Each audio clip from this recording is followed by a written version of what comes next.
المثل العقل السليم واذا كانت عندك بعض القراء ديال اعطونا بعض الحلويات لكي يعطيكم الله ما عنده ارحمونا.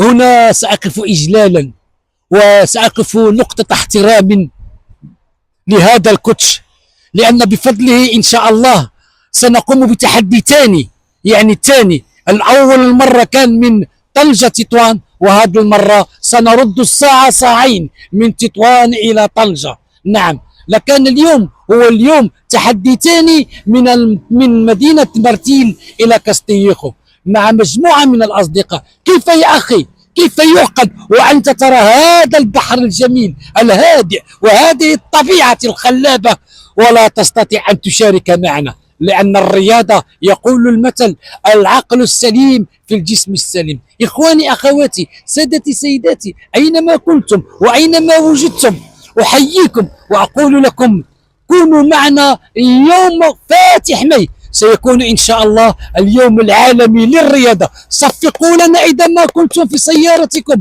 وشجعوننا، وإذا كانت عندكم بعض القراع ديال الماء أعطونا الماء وأعطونا بعض الحلويات لكي يعطيكم الله ما عنده. فارحمونا في الطريق يرحمكم الله إن شاء الله.